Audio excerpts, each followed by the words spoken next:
بسم اللہ الرحمن الرحیم۔ ناظرین محترم، بحمداللہ تعالی ہماری سلسلہ وار گفتگو الہی نظام کا دستوری تسلسل امامت و ولایت مولا کائنات علیہ السلام کے حوالے سے جاری اور ساری ہے۔ الہی نظام کی بنیادی اکائیوں میں سے ایک بنیادی اکائی میں عرض کر رہا ہوں۔ اللہ تعالیٰ ارشاد فرماتے ہیں ان اللہ یأمر بالعدل والاحسان وایتاء ذی القربی وینہی عن الفحشاء والمنکر والبغی یعظکم لعلکم تذکرون۔ یہ الہی نظام کی بنیادی اکائیوں میں سے ایک بنیادی اکائی ہے۔ اللہ تعالیٰ ارشاد فرماتے ہیں کہ اللہ ہمیشہ اپنی شان الوہیت کی عظمت میں حکم دیتا ہے تمہیں عدل کا۔ جہاں عدل ہو وہاں معاشرے کی تشکیل، تعبیر، تفسیر اور معاشرے کی حرمت جو ہے وہ نمایاں نظر آتی ہے۔ تو گویا انسانی معاشرے میں عدل ایک بنیادی حیثیت رکھتی ہے۔ اور پھر عدل کے ساتھ احسان۔ احسان کس کو کہتے ہیں؟ جو برابر برابر دیا جائے اور کچھ اضافہ کے ساتھ دیا جائے تو وہ احسان ہے۔ تو اگر مسلم معاشرہ یا انسانی معاشرہ احسان کی حرمت سے سرشار ہو جائے، احسان کی عظمت کو اپنا لے، تو کائنات سے فساد ختم ہو سکتا ہے۔ ہر شخص دوسرے پر احسان کے ساتھ پیش آئے اور عدل کی حرمت میں آگے بڑھے تو انسانیت سے فساد ختم ہو سکتا ہے۔ یہ بنیادی اکائیاں ہیں۔ ہر شخص دوسرے پر احسان کے جذبوں سے سرشار رہے تو میرے خیال میں فساد ختم ہو جاتا ہے۔ اور یہ حکمت الہی کی وہ عظیم المرتبت روشنی ہے جس کی برکت سے پوری انسانیت ارتقاء پذیر بھی ہو سکتی ہے اور معراج پذیر بھی ہو سکتی ہے۔ پھر فرمایا وایتاء ذی القربی، اور قرابت داروں کا خیال رکھنا، ان کے اوکھے سوکھے ویلے ان کو پریشانیوں سے بچانا، ان سے معاونت کرنا، یہ سوسائٹی کی ایک طاقت ہے۔ یہ تین چیزوں کا حکم فرمایا، عدل، احسان اور دینا، خرچ کرنا۔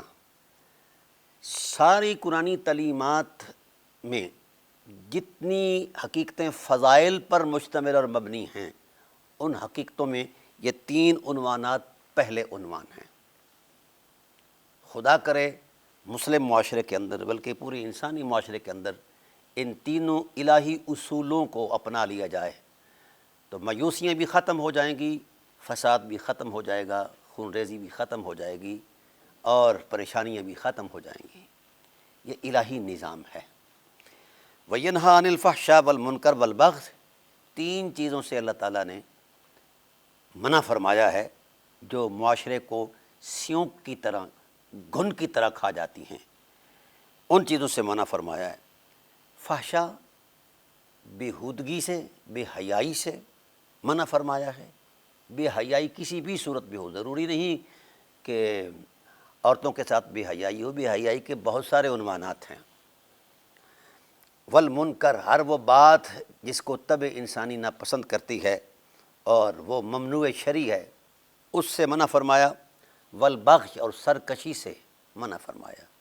یہ تین حقیقتیں ایسی ہیں جن حقیقتوں کو قدرت نے الوہی حکمت کے ساتھ معلوم کر کے اس پر پابندی لگائی، ان کو حرام قرار دیا کہ فحاشی بھی اور ہر بری بات بھی جو انسانی معاشرت اور وقار کو تہ و بالا کرتی ہے وہ بھی، اور بغاوت بھی۔ یہ تین حقیقتیں ایسی ہیں جو انسانی معاشرت کو تباہ کر دیتی ہیں، اور اس کے مد مقابل تین عظمتیں ایسی ہیں، عدل، احسان اور ایثار۔ یہ تین حقیقتیں ایسی ہیں جو انسانی معاشرے کے لیے ایک مضبوط پیمانہ حرمت ہیں اور مستحکم ہیں، اور ان تین حقیقتوں کی روشنی میں چلنے والا انسان صاحب فضیلت ہے۔ فضیلت کے جو معیارات قرآن نے بیان فرمائے ہیں، رسالت پناہ عالم صلی اللہ علیہ وسلم نے بیان فرمائے ہیں، تو ان معیارات کے اندر شخصیات کا تصور نہیں ہے، کرداروں کی حرمت ہے۔ جس نے فضیلت مآب کردار دیا ہے، اس فضیلت مآب کردار کے تصور پر، اس کی عظمت پر قرآن کی وضاحت موجود ہے، اور اس فضیلت کا تشخص موجود ہے۔ تو سو ایسے ہی جن امور پر قدرت نے اپنے غضب کا اظہار فرمایا ہے وہ رویے ہیں، شخصیات نہیں۔ جس شخصیت میں وہ رویے موجود ہیں وہ اسی طرح اپنا معتوب ہے، یعنی اس پر عتاب ہے، اس پر مواخذہ ہے، اور اس کی جو ہے یعنی اس پر اللہ تعالیٰ کی ذات نے فضیلت کی دوسری جو صورت ہوتی ہے رذائل، اس کو بیان فرمایا ہے۔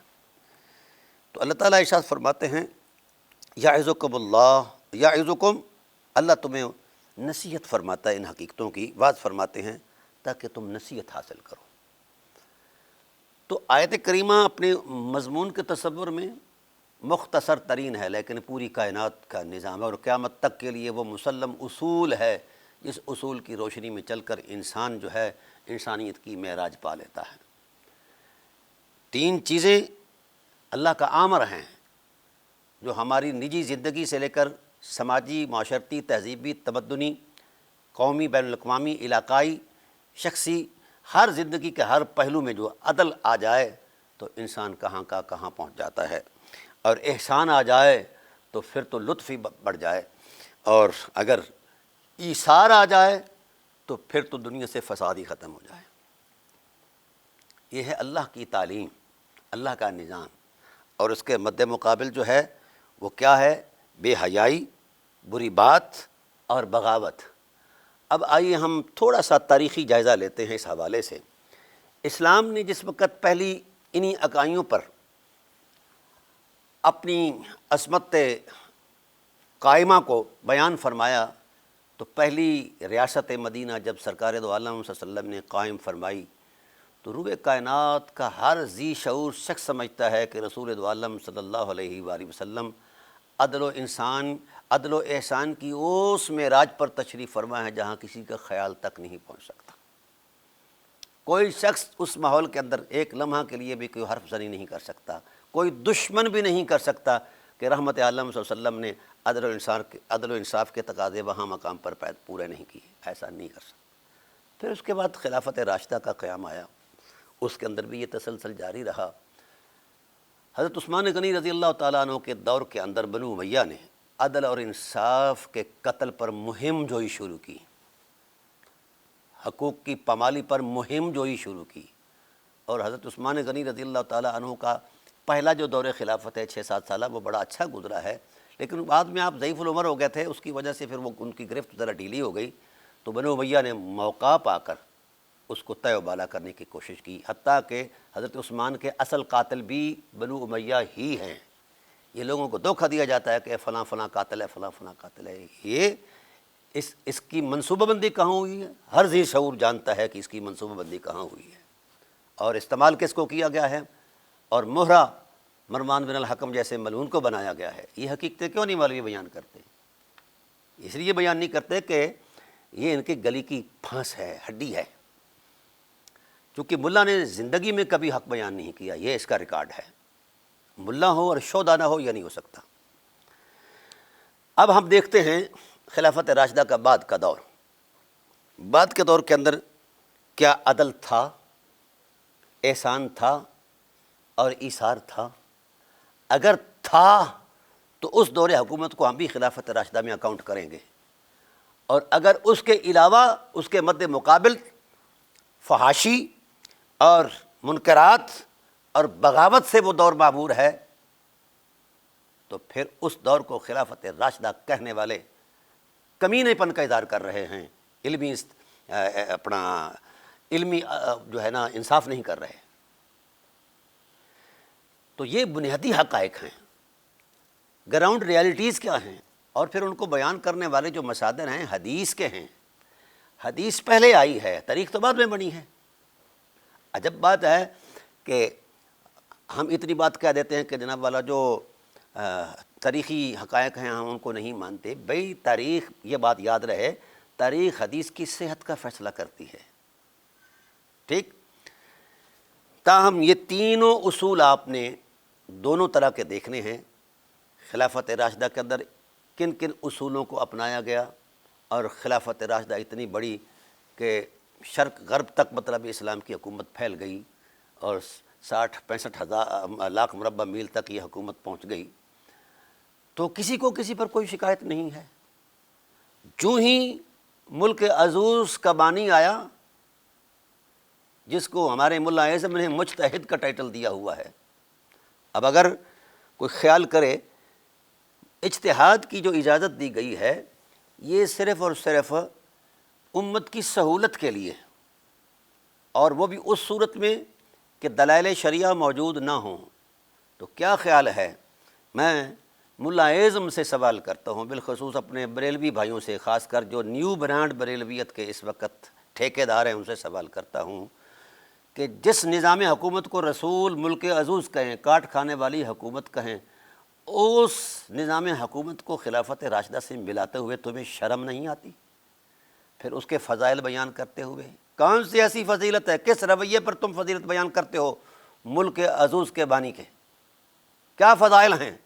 فضائل تو رویوں کی حرمت میں آتے ہیں، ایثار اور وفا کے تقدس میں آتے ہیں۔ جتنے بھی فضائل قرآن میں موجود ہیں یا حدیث کے سینے میں محفوظ ہیں، تو وہ فضائل سارے کے سارے رویوں کی حرمت میں ہیں۔ تو بانی ملک عزوز کے کون سے ایسے رویے ہیں جس رویے پر فضیلت مرتب ہوتی ہے؟ بتائیے، الہی نظام کے مد مقابل طاغوتی نظام کی بنیاد رکھنا فضیلت مآب کام ہے؟ او بے شرمو، اگر یہ فضیلت مآب کام ہے تو پھر اس پر آؤ، اس پر دلیل دو، دلیل شرعی مہیا کرو کہ یہ فضیلت مآب کام ہے۔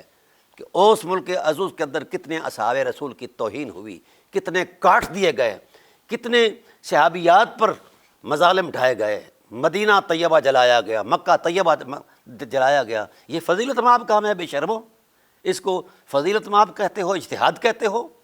ایک طرف تمہارا وضع کردہ اصول ہے کہ نصوص کے ہوتے ہوئے اجتہاد حرام ہے، جائز ہی نہیں ہے۔ اگر اس حرام کا ارتکاب بنو امیہ کر جائیں تو تم کہتے ہو کہ یہ جناب والا ثواب کا درجہ رکھتا ہے۔ تمہیں حیا نہیں آئی؟ مر نہیں گئے تم یہ بات کرتے ہوئے؟ اور تمہارے اندر تو حیا کا نشان ہی نہیں ہے۔ اس نظام حکومت کو تم اسلامی نظام کہتے ہو؟ خدا کے غضب سے ڈر جاؤ، خدا کا خوف کرو۔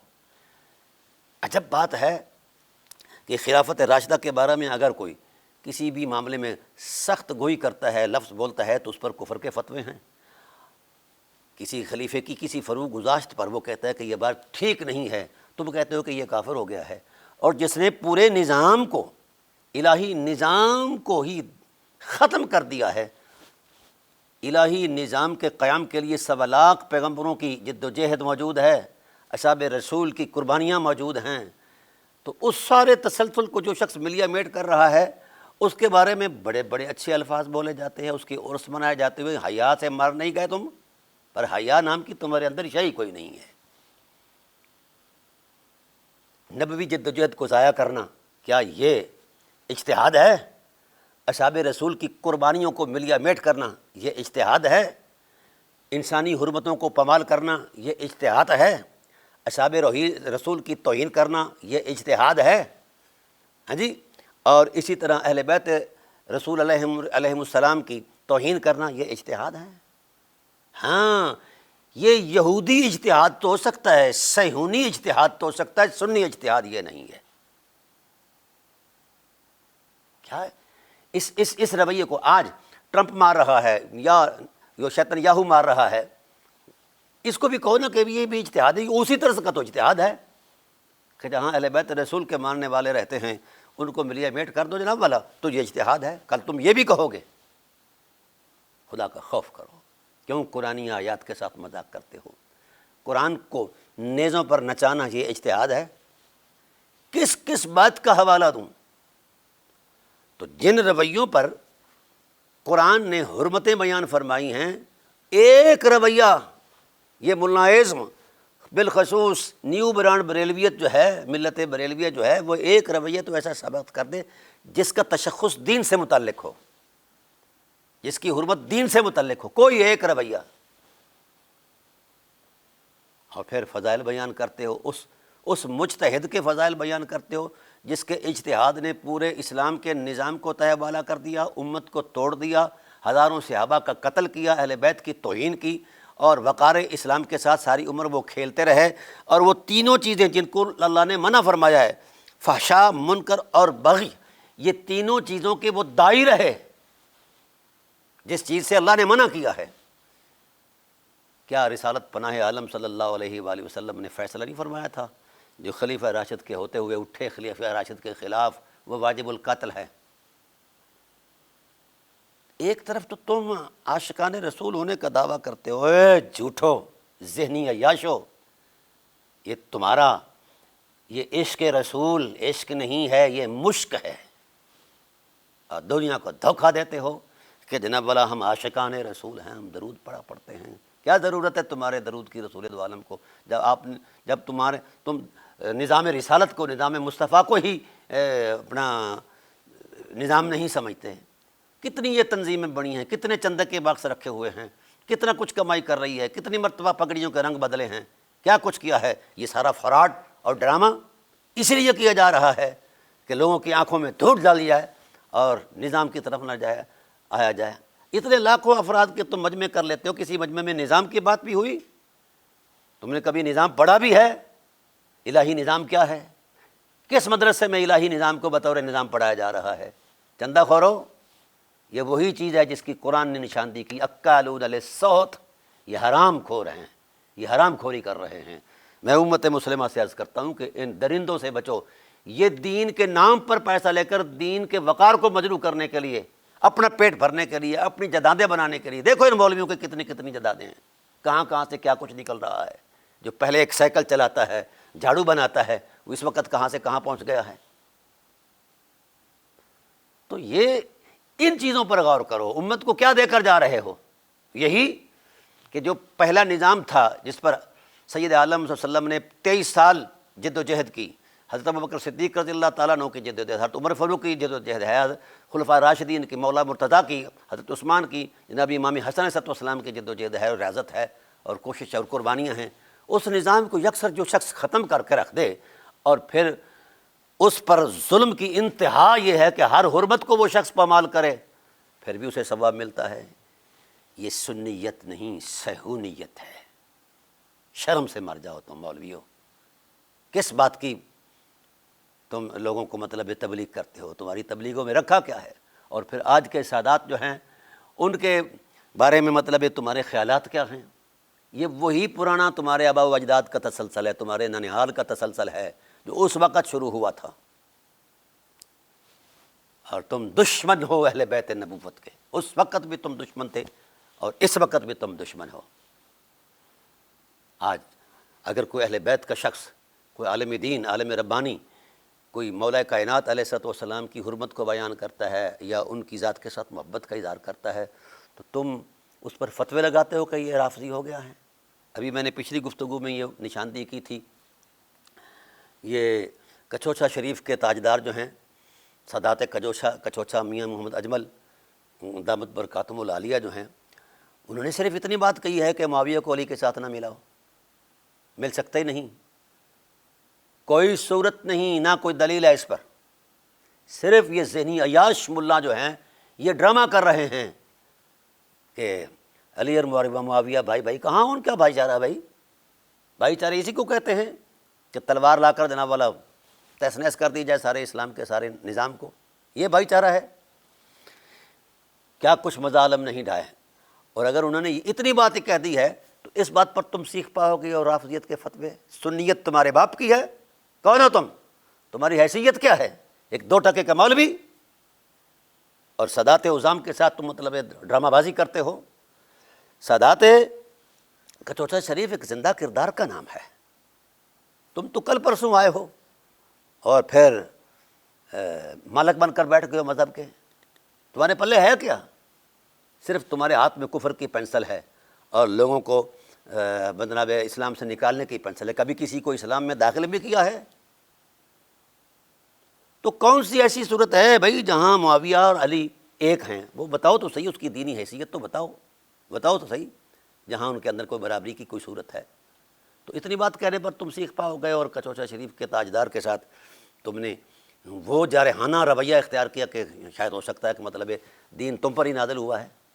یاد رکھو انسان کے بچے بن جاؤ، جس طرح ہم الحمدللہ پاکستان میں ان سانپوں کی سریاں رگڑ چکے ہیں، میں ہندوستان میں آ کر بھی انشاءاللہ العزیز سانپوں کو دبوچوں گا، ایسا کوئی مسئلہ نہیں ہے۔ اہل بیت اس وقت بھی حرمت مآب تھے، آج بھی، مگر یہاں میں اہل بیت کے ان نفوذ سے بھی عرض کرتا ہوں جس وقت کے سادات ہیں، پروٹوکول تم سادات ہونے کا لیتے ہو، اہل بیت ہونے کا لیتے ہو، تو کردار کیوں نہیں دیتے اہل بیت ہونے والے کا؟ کتنے علوم ہیں اہل بیت کے جس کے تم امین ہو، کتنی دینی حقیقتیں ہیں جن کے ساتھ تم وابستہ ہو۔ اگر تم وابستہ ہیں آپ لوگ تو پھر آپ کو اہل بیت اور سید کہلوانے کا حق ہے، ورنہ نہیں۔ خدا کا خوف کرے، کیوں ماحول کو مطلب گندا کرتے ہیں اور سادات کو کوستے رہتے ہیں جناب والا، اور پھر ان کے مد مقابل ان کو چڑھانے کے لیے تم دشمن اہل بیت کے قصیدے پڑھتے ہو اور کہتے ہو کہ جہاں علی کا ذکر ہو وہاں معاویہ کا ذکر ضروری ہے۔ کیوں ضروری ہے؟ کہاں لکھا ہے یہ؟ کون سی دینی دلیل ہے، شرعی دلیل ہے؟ اور جو تم نے حدیثیں گھڑی ہیں اس پر تو انشاءاللہ میں ایک پورا مطالعہ دوں گا کہ کون سی حدیث کس وقت کیسے گھڑی گئی اور کس کی شان میں وہ حدیث تھی، ادھر سے اٹھا کر کس پر چسپاں کر دی گئی۔ یہ بھی فقیر اللہ تعالیٰ کے فضل و احسان سے آنگ کھول کر بتائے گا کہ تم کتنے بددیانت ہو، حدیث رسول سے بھی غداری کرتے ہو، قرآن کریم کی آیات سے غداری کرتے ہو، تو پھر کہتے ہو کہ ہم بڑے عاشقان رسول ہیں۔ یہ سب تمہارا ڈرامہ ہے اور فراڈ ہے۔ اس کے رسول امت کی ایک فطری مجبوری ہے۔ جو کوئی کہاں جہاں کہیں بھی کسی کو کوئی اس طرح کی چیز کا کوئی شعور دیتا ہے تو دل لپک جاتے ہیں، لڑک جاتے ہیں، اور یہ فطرت ہے۔ تو تم اس کے رسول کا ڈرامہ رچا کر آل رسول کی دشمنی پر اتر آئے ہو مولویوں، حیا کرو، کچھ مرنا نہیں ہے تم نے۔ آئیے میں ایک چھوٹی سی مثال عرض کر دیتا ہوں۔ پہلی بات تو یہ ہے کہ محدثین اہل سنت نے، بڑے بڑے اکابر محدثین اہل سنت نے یہ بات واضح لکھی ہے کہ معاویہ کے بارے میں کوئی چیز زبان رسالت سے صادر ہی نہیں ہوئی، صحت کے ساتھ ہم تک نہیں پہنچی کہ رسول دو عالم صلی اللہ علیہ وآلہ وسلم نے ان کے کوئی فضائل بیان فرمائے ہوں۔ جو کچھ بھی بنایا گیا ہے وہ 100% جھوٹ ہے، 100% جھوٹ ہے۔ کیوں؟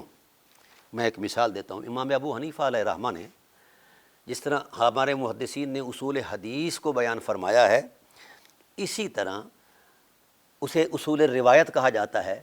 امام ابو حنیفہ علیہ رحمہ نے بھی اسی طرح اصول درایت کو بیان فرمایا ہے، اور 4 چیزیں اس میں جو ہیں بطور اصول وضع فرمائی ہیں۔ اصول درایت یہ ہے کہ راوی اور مروی عنہ کا آپس میں کہاں ملاقات کا زمانہ ایک ہے، معاصرت ایک ہے، ملاقات بھی ہے، افادہ استفادہ بھی ہے، یہ ساری چیزیں انہوں نے بیان فرما دی ہیں۔ اور پھر ایک میں یہ بھی ضابطہ ہے کہ جو حدیث ہے کیا اپنے محل وقوع کے اعتبار سے اس پر پوری بھی اترتی ہے کہ نہیں، محل کلام نبوت وہ موجود ہے جہاں رسول نے کلام فرمایا ہے، یہ اصول درایت ہے۔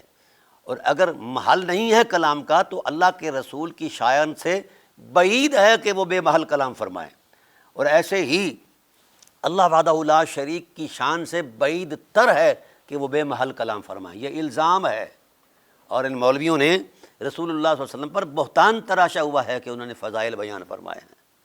بھائی وہ فضائل جو ہوتے ہیں اس کا اصول ہے کہ وہ رویوں کی حرمت پر فضائل ہوتے ہیں۔ کتنے حرمت مآب رویے ہیں بنو امیہ کے، جن حرمت مآب رویوں پر اللہ تعالیٰ نے اور اللہ کے رسول نے فضائل بیان فرمائے ہیں۔ ذرا میدان میں آ کر بتائیں تو صحیح کہ غزوہ حنین کے اندر سے ان کا کردار شروع ہوتا ہے۔ رسول اللہ صلی اللہ علیہ وآلہ وسلم تیروں کی بارش میں کھڑے ہیں، تیر اور زخم کھا رہے ہیں اصحاب رسول بھی، اور یہ صفوان بن امیہ اپنا ابو سفیان کے دونوں بیٹے یزید بن ابی سفیان اور معاویہ بن ابی سفیان ریت کے ٹیلے کے پیچھے چھپ کر تماشا دیکھ رہے ہیں۔ کیا ایسے رویے پر بھی قرآن شابشی دیتا ہے کہ جس کی وفا کا تم نے عہد کیا ہے، جان بچائی ہے، وہ وفاداری کی یہ صورت پیش کر رہا ہے؟ اگر کافروں کو شکست ہوتی ہے، ہزیمت ہوتی ہے تو یہ پریشان ہو جاتے ہیں، پانسوں کے تیر نکالتے ہیں، اور اگر مسلمانوں کو نہ خوش یہ پانسوں کے تیر نکالتے ہیں، اور اگر مسلمانوں کو کوئی شکست کی صورت بنتی ہے تو یہ خوشی کا اظہار کر کے بغلیں بجا کے اشعار پڑھتے ہیں۔ کیا اسلام کے اوپر جو زد آ رہی ہے، اس پر جو جلغار ہو رہی ہے، اس پر خوش ہونا فضیلت مآب کام ہے؟ بولیے نا۔ الحمد کی الف سے لے کر والناس کی سین تک ملت بریلویہ کو فقیر چیلنج کرتا ہے، کوئی ایک حرف ایسا دکھا دو جس میں ایسے رویوں پر قرآن نے بطور حرمت بیان فرمایا اس رویے کو۔ بولیے، شرم سے مر نہیں گئے ہو بریلویوں تم؟ پر شرم نام کی تمہارے اندر شاہی کوئی نہیں ہے۔ یہ ہے کلمہ پڑھنے کے بعد کے معاملات۔ اب آئیے، ایک نبوی ہنگامہ خیز دور رہا ہے، ہر وقت جہاد، ہر وقت غزوات۔ تو کتنے غزوات ہیں جن غزوات کے اندر کوئی نمایاں کردار دیا ہو؟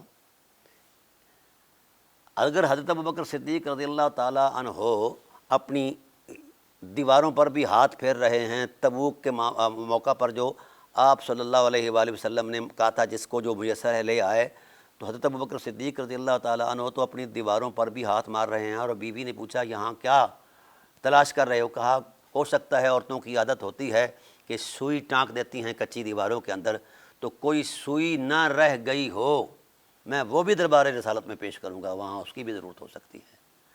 تو بھائی مجھے بتایا جائے، ایسے کرداروں کی تو حرمت قرآن بیان کرتا ہے، تو بھیا ایک سوئی کے نکے کے برابر بھی بنو امیہ نے کوئی ایثار کیا ہے؟ مجھے یہ بتائیے، ابو سفیان نے کچھ دیا ہو، معاویہ نے کچھ دیا ہو، معاویہ کے بیٹے نے کچھ دیا ہو، کیا ہے؟ کوئی ریکارڈ کے طور پر پیش کر سکتے ہو؟ نہیں کر سکتے۔ مالی ایثار کی تو یہ صورت حال ہے، اور ابو سفیان کی بیوی خود ان کے بخیل ہونے کی مطلب ہے شکایت کرتی ہے دربار رسالت میں، اور آپ کی حدیثوں میں شامل ہے، آپ کی حدیثوں میں موجود ہے۔ تو میری جان گزارش یہ ہے کہ اگر آپ نے ان کے فضائل بیان کرنے ہیں تو پہلے فضیلت مآب رویے ثابت کرو جن پر فضیلتیں مرتب ہوتی ہیں، نازل ہوتی ہیں، بیان کی جاتی ہیں، خواہ وہ قرآن کی صورت میں ہوں، خواہ وہ حدیث کی صورت میں۔ کوئی ایک رویہ جس کا تعلق اسلام کی حرمت سے ہو، بقا کی عظمت میں ہو، یا مسلمانوں کی بھلائی میں ہو، ایک رویہ کوئی پوری ہسٹری کے اندر، ہاں اس کے مد مقابل رویے موجود ہیں۔ اسلام کو ختم کرنے کے لیے ایڑی چوٹی کا زور، یہ تو اس کا مطلب یہ ہوا کہ بنو امیہ اسلام کے خاتمے کے لیے، اسلام نظام ہے، مذہب نہیں ہے۔ یہ ایک عجیب سا ڈرامہ ہے، تمام مکاتب کے اندر یہ مذہب ہے، یہ فلاں مذہب ہے، سب جھوٹا ڈرامہ ہے، اس کی کوئی حیثیت نہیں ہے۔ ایک حرف بھی کسی وحی کے اندر کوئی شخص نہیں دکھا سکتا جو بطور نص کسی مذہب کی تائید اور توثیق میں نازل ہوا ہو۔ یہ ڈرامے بعد میں حجروں میں بنائے گئے ہیں مذہب کے۔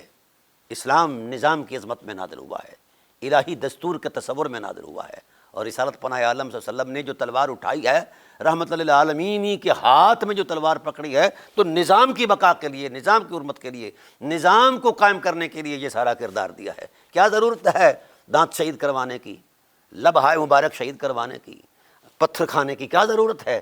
تسبیح خوانی ہی اگر کرنی ہوتی تو غار حرا کا ماحول بڑا اچھا تھا۔ اسلام نظام ہے اور الہی نظام ہے۔ تو جو شخص یعنی اتنی جدوجہد رسول کرتے رہے، اصحاب رسول کرتے رہے اس نظام کی بقا کے لیے، قیام کے لیے، اور اس جدوجہد کو سبوتاز کر کے اس نظام کا خاتمہ کر کے روئے زمین سے جہاں تک اسلام تھا، پھر کہا جناب یہ وہ بنو ہاشم کی اصلاحات تھیں، وہ ختم کر دی جاتی ہیں، اور یہ بنو امیہ کی اصلاحات ہیں۔ اب بنو امیہ کی اصلاحات میں سب سے پہلی اصلاح کیا ہے؟ اصحاب رسول کی توہین۔ مولویوں، تم میں شرم نام کی کوئی شے ہے تو کیوں نہیں اصحاب رسول کی توہین پر کفر کا فتویٰ تم نہیں لگاؤ گے؟ یہ وہی بات ہے جو آپ پنجابی میں وہ ایک کہاوت مشہور ہے کہ مولوی صاحب دے پاس آیا ایک بندہ، کہنے لگے مولوی صاحب فلاں بندے دے پتر نے فلاں جرم کیتا ہے۔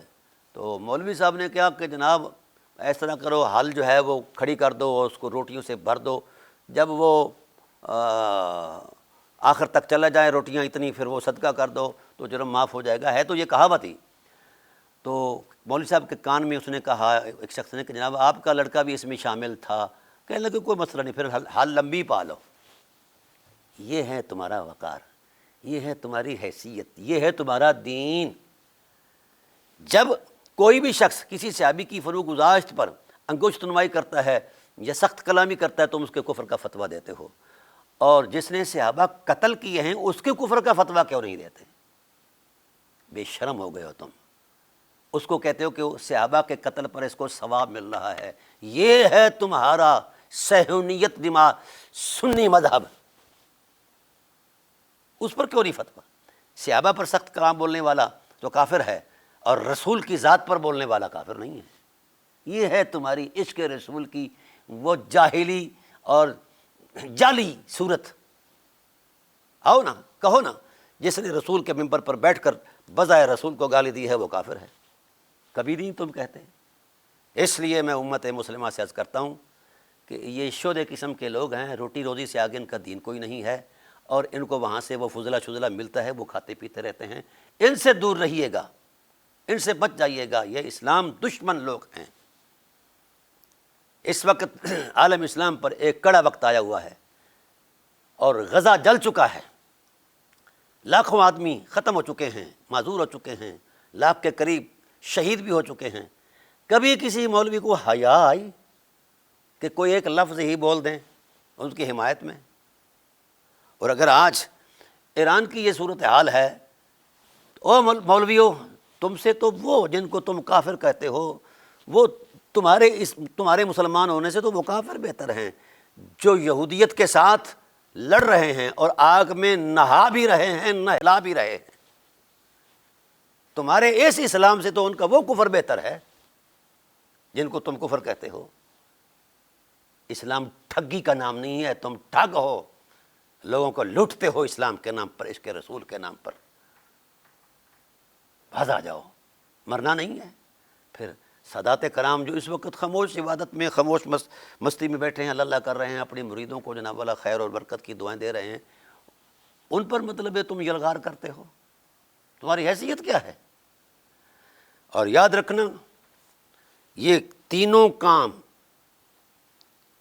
ثابت کرنے ہوں گے تمہیں اپنے ماموں کے اندر، یامر بالعدل، احسان اور ایثار، ثابت کرنے ہوں گے تمہیں احادیث صحیحہ سے، ایک بھی نہیں ثابت کر سکتے۔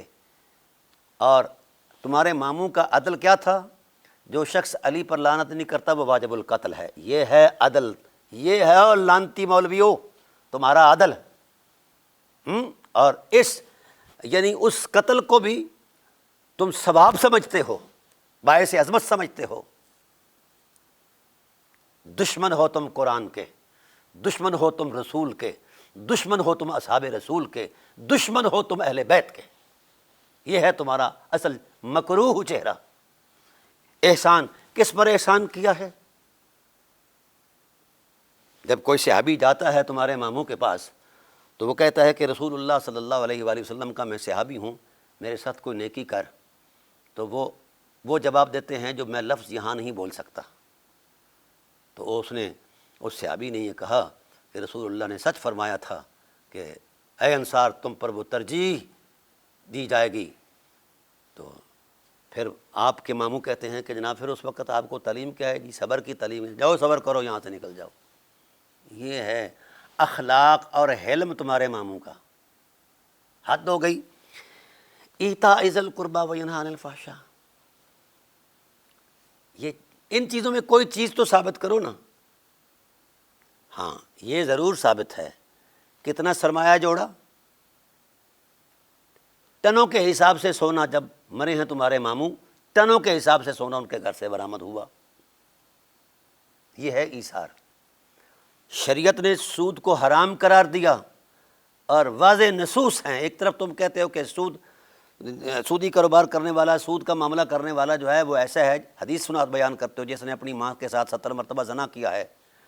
اب جس نے سود کو حلال قرار دیا ہے اس کے بارے میں بھی کوئی فتویٰ ہوگا تمہارا، جس نے اسلام کی دنیا میں سود کی بنا رکھی ہے؟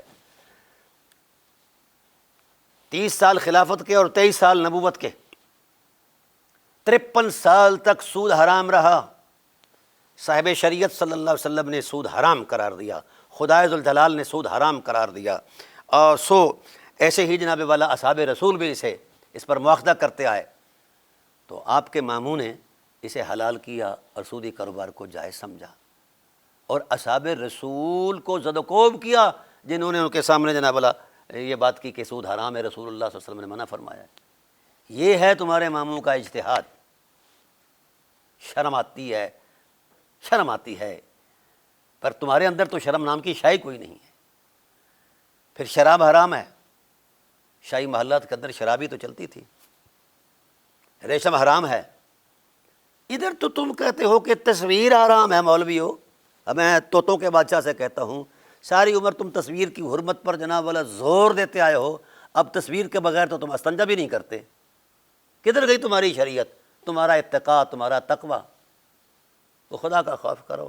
باتیں کرتے ہو جناب والا اہل بیت کے بارے میں باتیں کرتے ہو اور لوگوں کو گستاخ صحابہ کہتے ہو، تم سے بڑا گستاخ ہے ہی کوئی نہیں ہے اس دنیا کے اندر۔ فلاں بات جو ہے گستاخی ہے، فلاں بات جو ہے گستاخی ہے۔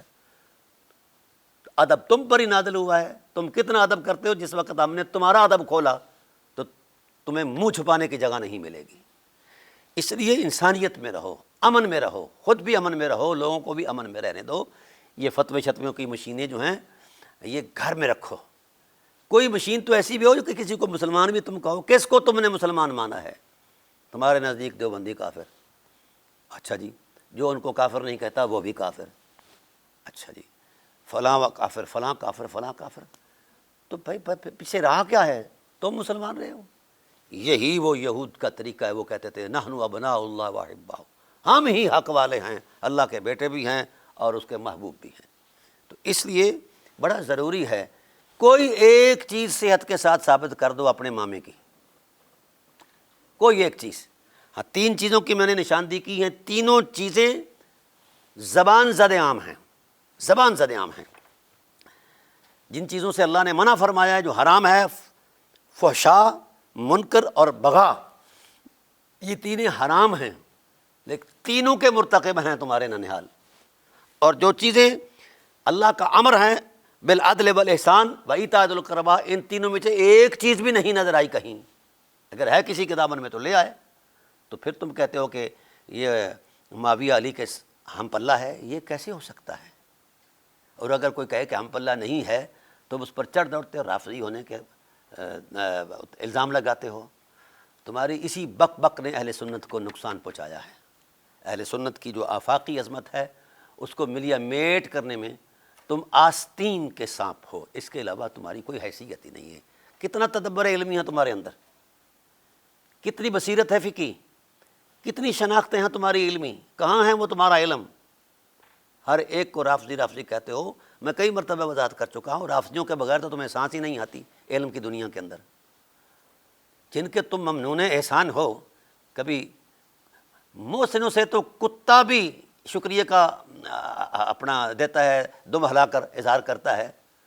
تم نے حدیثیں ان سے لی، اور خود اعلیٰ حضرت علیہ رحمہ کی کتابوں کے اندر ہزاروں نہیں لاکھوں حدیثیں جناب والا انہی کی روایت سے ہیں۔ تو خدا کا خوف کرو اور اس عظمت کی طرف آؤ۔ امت کہاں سے کہاں جا رہی ہے، تم ابھی فتویٰ بازی میں ہی لگے ہوئے ہو۔ اور مجھے پکا پتہ ہے آج اگر ایک طرف مثلا ایرانی رہنما کوئی ہو، خواہ وہ شیعہ ہو وہ سنی، آج بھی جو ایڈمرل ہے وہاں کا سنی ہے اور بریلوی ہے، آج بھی، پہلے بھی یہی تھا۔ پتہ نہیں تمہیں ایران سے کے ساتھ دکھ کیا ہے۔ آج بھی اگر کوئی یہاں کا یا وہاں کا کوئی محترم شخص کھڑا ہو جائے اور اس کے مد مقابل نیتن یاہو کھڑا ہو جائے تو بریلویوں کا، نیو برانڈ بریلویوں کا ووٹ جو ہے وہ نیتن یاہو کو جائے گا، ادھر نہیں آئے گا۔ یہ میں پر لکھ کر دینے کو تیار ہوں۔ کردار دو۔ میں ہاتھ جوڑ کر عرض کرتا ہوں، بریلوی مکتب کے وہ جو مقتدر علماء ہیں، سمجھدار علماء ہیں، ان سے ہاتھ جوڑ کر کہتا ہوں کہ ان فحش گو لوگوں کو کنٹرول کرو۔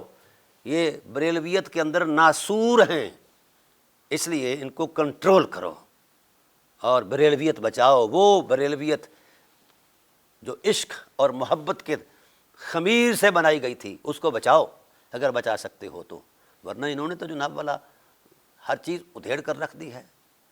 تو کوئی چیز ثابت تو کرو۔ میں نے 3 اصول دیے ہیں قرآن پاک کی روشنی میں، جو امر الہی نظام سے جو متعلق حقیقتیں ہیں، عدل، احسان اور ایثار، ان میں سے کوئی ایک چیز ثابت کر دو جو فضیلت پر مبنی حقیقتیں ہیں، انہی حقیقتوں پر فضائل مرتب ہوتے ہیں، یہ اسلوب کلام الہی ہے۔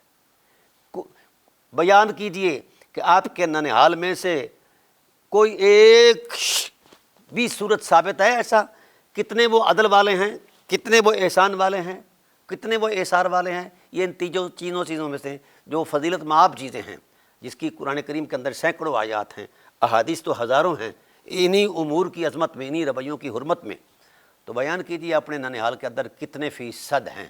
اگر 1% بھی تم ثابت کر دو تو میں اپنی گفتگو کو واپس لے لوں گا۔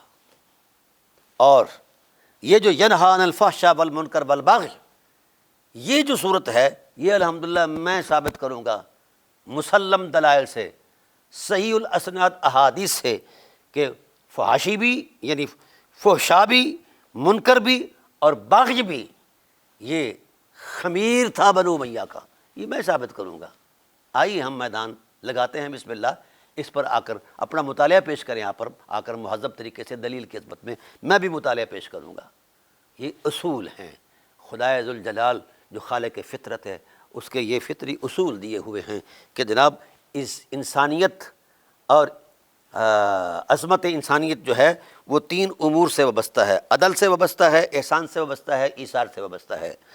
اور جو انسانیت کی بیخ کنی کرنے والی حقیقتیں ہیں، انسانیت کو توڑنے والی، انسانیت کو رسوا کرنے والی حقیقتیں ہیں، وہ فحشا، منکر اور بغی ہیں۔ اس لیے اپنے حدود اربع میں رہو تو اچھے رہو گے، اپنی حیثیت میں رہو گے تو اچھے رہو گے۔ اگر چھیڑ چھاڑ کی، خاص کر اہل بیت رسول علیہم الرضوان کو، علیہم السلام کو، تو پھر چھیڑے جاؤ گے، اور ہر لحاظ سے چھیڑے جاؤ گے، ہر طرح سے چھیڑے جاؤ گے۔ اس لیے میں گزارش کرتا ہوں کہ پرامن رہیں۔ بالخصوص میں پاکستان کے علماء سے کہتا ہوں، بہت بڑی مقتدر شخصیات ہیں ہمارے اندر بحمد اللہ تعالیٰ، ان کا نام لیتے ہوئے بھی ہماری آنکھیں حیا سے جھک جاتی ہیں، لیکن آج کل وہ پس منظر میں ہیں، ان کو تو ہمارے بریلوی سٹیجوں پر آنے نہیں دیا جاتا۔ اور جو اوچھے قسم کے لوگ ہیں، غنڈہ گرد ہیں، جاہل ترین ہیں، وہ آج کل جناب مذہب کے مامے بنے ہوئے ہیں، جس طرح امت کا ماموں تھا۔ اس لیے گزارش یہ ہے، ہم تو آپ کے مامے کی توہین کو بھی اچھا نہیں سمجھتے، ہمارا مذہبی توہین نہیں ہے، حقائق بیان کرنا تو ہماری ذمہ داری ہے۔ جس کو تم سامنے رکھ کر لوگوں کو لتاڑتے ہو، پہلے مطالعہ تو کرو اس کی شخصیت کا۔ جتنا کچھ تم نے جھوٹ اس بارے میں بنایا وہ سارا ننگا ہو چکا ہے، اور جو اس کے بارے میں حقائق ہیں وہ اگر آپ کے سامنے کھول دیے جائیں تو تمہارے دماغ پگھل جائیں، تمہیں منہ چھپانے کی جگہ نہ ملے۔ اس لیے میں گزارش کرتا ہوں کہ امن میں رہیں، یہ فتوے شتوے جو ہیں اپنے گھر میں رکھیں، اور امت جو ہے امت بننے جا رہی ہے۔ اور جن لوگوں تم کہتے تھے کہ جناب والا یہ فلاں ہیں فلاں ہیں فلاں ہیں، آج وہ لوگ آگ سے کھیل رہے ہیں۔ اور کس کے لیے کھیل رہے ہیں؟ غزہ کے مظلوم مسلمانوں کی حمایت کی پاداش میں وہ کھیل رہے ہیں۔ ان کا کوئی ذاتی قصور تو کوئی نہیں۔ ٹرمپ کی یہاں نہ ماں دفن ہے نہ پیو دفن ہے، ٹرمپ کے یہاں کا کیا لگتا ہے؟ وہ کہاں سے 7 سمندر پار آیا ہے؟ صرف اس لیے کہ ایرانیوں نے اہل غزہ کی مظلوم سنی مسلمانوں کی حمایت میں کھڑے ہو کر کردار دیا ہے، یہ قصور ہے ان کا۔ چونکہ جس وقت غزہ پر یلغار تھی تو یہ سنیت صہیونیت کے برقعے میں لپٹی ہوئی تھی، جو ہماری سنیت ہے۔ ہم صہیونیوں کی بالکل قریب تر ہیں، مزاج بھی انہی کے ساتھ ہیں، خیال بھی انہی کے ساتھ ہو گئے ہیں، چونکہ وہ بھی قرآن اور اہل بیت کے دشمن تھے اور ہم بھی قرآن اور اہل بیت کے دشمن ہیں۔ تو یہ حمایت اس عرصے میں بھی ہمارے عرب جو ہیں وہ حمایت اپنے پیسے دیتے رہے اور سرمایہ دیتے رہے جناب اللہ، یہ ہے سنیت۔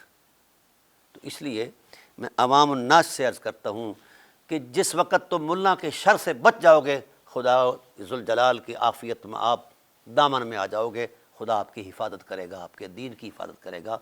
جب رسول دو عالم صلی اللہ علیہ وسلم نے طے کر دیا ہے کہ انی تارکم فیکم الثقلین، تم میں 2 چیزیں چھوڑے جا رہا ہوں، جب تک تم ان سے وابستہ رہو گے تمہارے عافیت اور تمہاری ہدایت کا میں ضامن ہوں۔ ہم تو رسول کی ضمانت کے ساتھ ہیں، جس کا دل چاہتا ہے رسول اللہ صلی اللہ علیہ وسلم کی ضمانت کے ساتھ وابستہ ہو جائے، نہیں جس کا دل چاہتا وہ ملا کے پلے بندھا ہوا ہے وہ ادھر ہی رہے، ہمیں اس کی کوئی ضرورت نہیں ہے۔